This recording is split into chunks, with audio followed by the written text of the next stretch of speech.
Welcome back to the Talk with Maynard Podcast, the podcast about motivation, awareness, disabilities, world problems, and cars. This week, we're going to be discussing the question of are cars becoming too fast? Let's get straight to the discussion.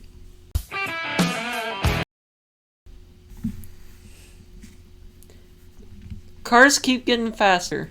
Now we have gotten to the point where cars could quite possibly be too fast. 0 to 60 times have become insanely fast lately.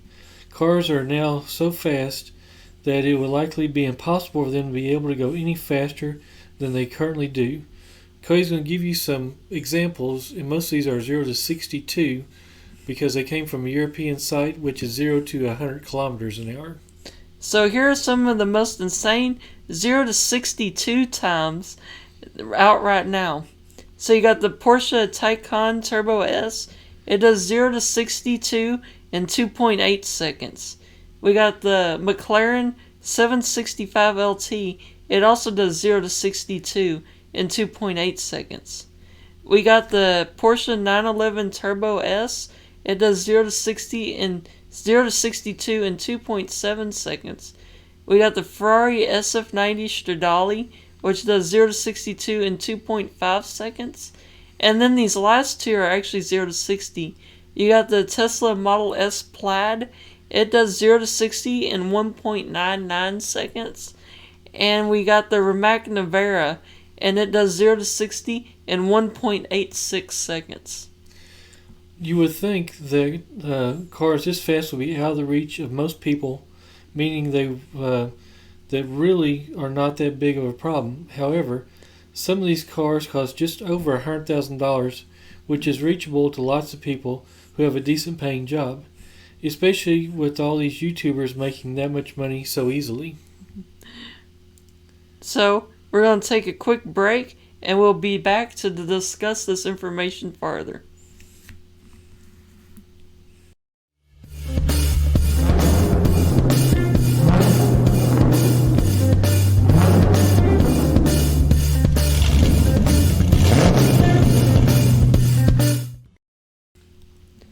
Now it's time for Guess That Car Sound.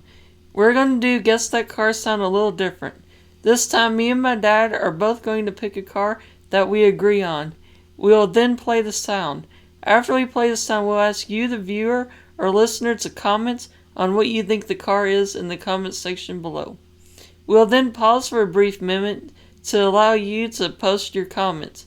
Once this minute's up, we'll play the video featuring the car. Got it? Good deal. Here's the sound. Now we'll pause for a brief moment while you comment on what you think the sound is from.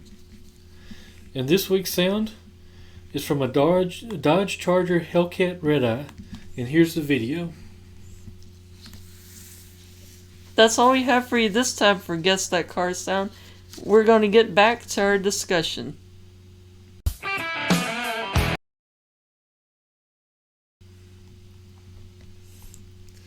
So I think one of my favorite quotes of anybody, Carroll Shelby said, "There's no such thing as too much horsepower. There's just not enough traction." Yes, exactly. And I think that's the first problem we're running into with cars being so fast now. Is I don't know what the limits of traction are. A lot of these electric cars are all-wheel drive, so they're not, they have pretty good traction. But I'm still wondering how long it is before these cars have too little traction to go that fast. And if you, a lot of the cars, or a couple of cars on the list, the really fastest ones are electric cars. And so if you caught our electric car podcast, we talked about this a little bit. But electric cars are so fast because the torque, the what actually makes the car move is instantaneous. Mm-hmm. It's just 0 to whatever the number is in a split second.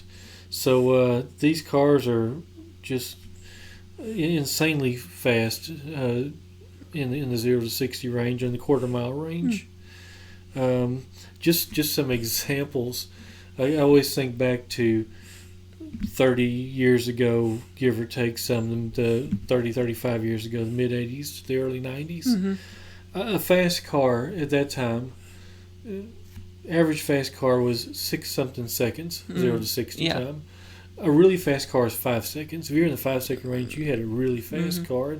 4 seconds, well, that was just insane.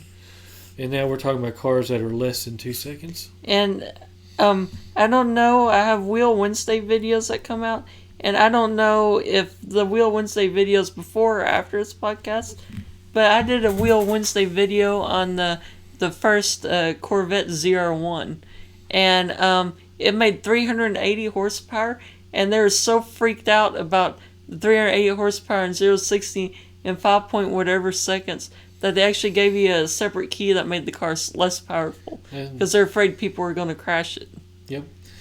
And cars that people have built in the past, race cars, they're so much slower than within the times that these cars, that anybody with the means, with the money, they're not cheap. Obviously they're not cheap, but still they're not unattainable.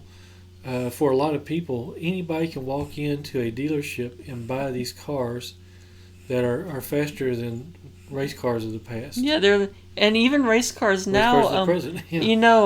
NASCAR, their engines are capable of 800 plus horsepower, but they have them tuned down to 500 horsepower just so the NASCAR drivers are safer.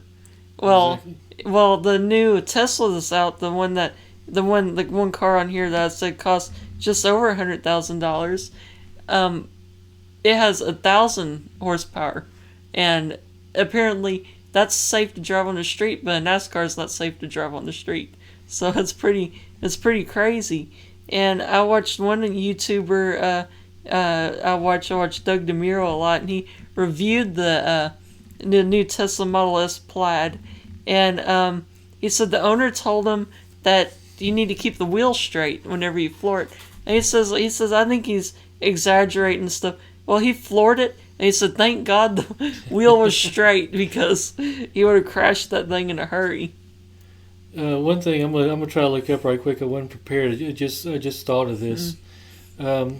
These cars, again, anybody can buy them, but they don't have all the safety equipment that a race car has. And I'm looking at it right now because I really want to be kind of accurate as I could be. So the NHRA, which is the National Hot Rod Association, that sanctions and oversees most of drag racing. There is the International Hot Rod Association, but the NHRA has requirements as to what kind of safety equipment a car has to have to run on a track. So a car that does 13.49 seconds in a quarter mile, which we're talking about 0 to 60, but most of these cars are in the 10 to 11 second range or 9 second range. And the Tesla Model S Plaid, it's 9.3 seconds or something like that. So a convertible now that runs 13.49 seconds or faster in a quarter, so less than 13, has to have a roll bar. Let's see, a car with that runs 11.49, so less than 11.5 seconds, to compete in NHRA drag racing, has to have a roll bar, 6-point roll bar, 11.49 seconds and faster. Yeah. And that's a 6-point roll bar. A car that runs 10.99 or faster has to have a full roll cage with altered floor plans. 99 seconds. So 99 seconds or faster. I'm just going to read the short list. NHRA chassis certification. So they have to actually prove that the car is built to do it.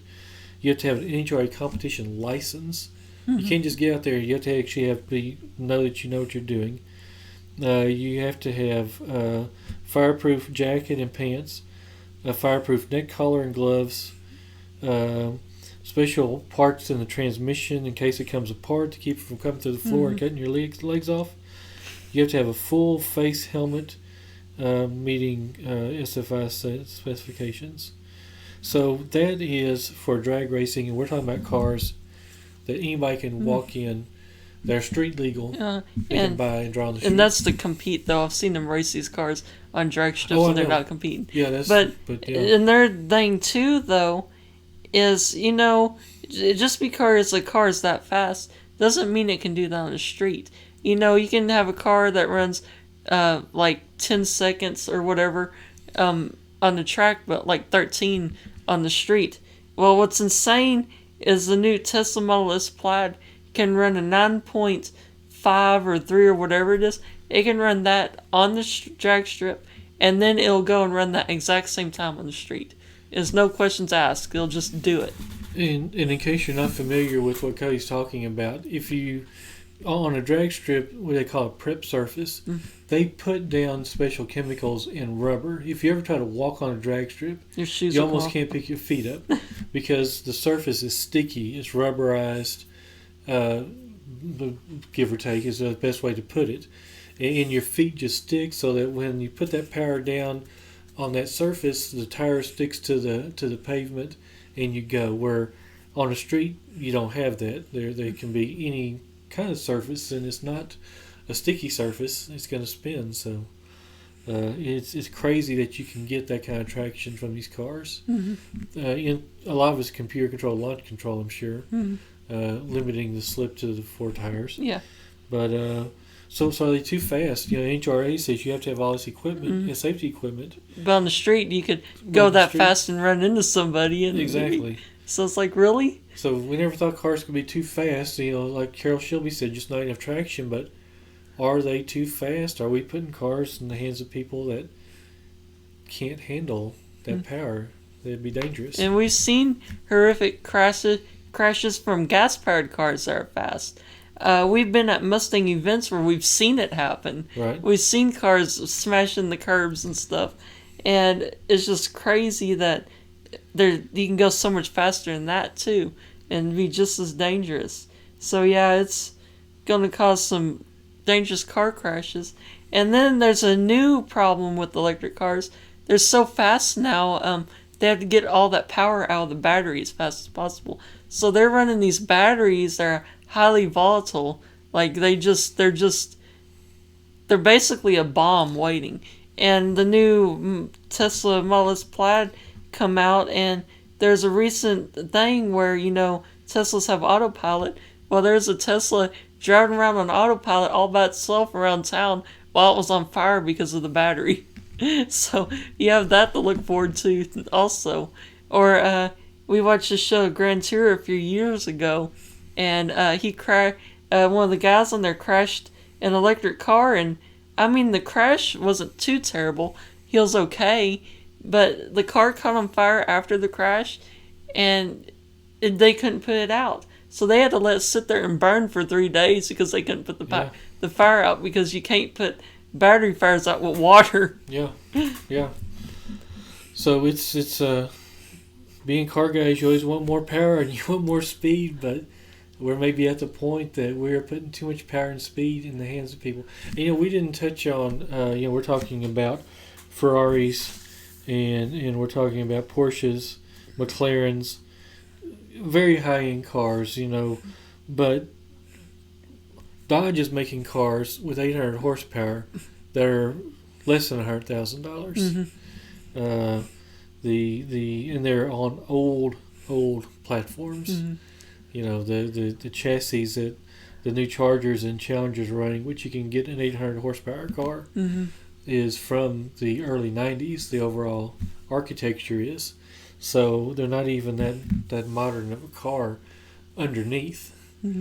So it is maybe kind of gotten to be ridiculous, as much as we hate to say that. Yeah, and I mean, if all these cars were on just close courses and different things, that would make a difference. You know, if you had to have special license to go up fast. I don't know. You even told me that you used to have like a special license to just buy a Corvette.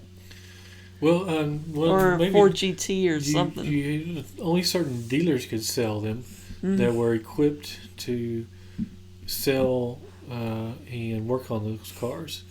There were certain cars that only certain dealers could sell, and yeah, it's kind of ridiculous that your everyday person can go and buy a car that fast these days. So, I guess that's all we have for this discussion. So, we're going to take a quick break and we'll be back with the podcast closing.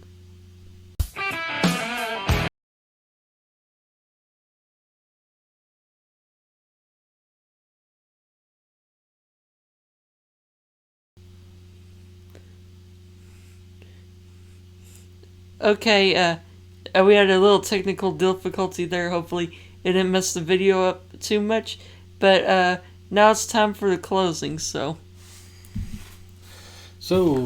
I'm off kilter here. But anyway, that is all we have for you this time. We thank you for watching. yeah, be sure to follow us on Facebook at Project Maynardstein, on Instagram at Project Maynardstein, on YouTube by searching Project Maynardstein, and on Twitter at Project Maynard1. Also, this month is the month of Maynardstein, and I'm trying to beat my Muscular Dystrophy Association money-raising goal, and I need your help.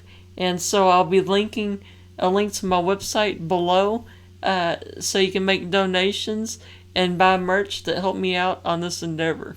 And as Cody stated, all money made by Project Maynardstein is donated to the Muscular Dystrophy Association. So that's all we have, and we thank you for watching.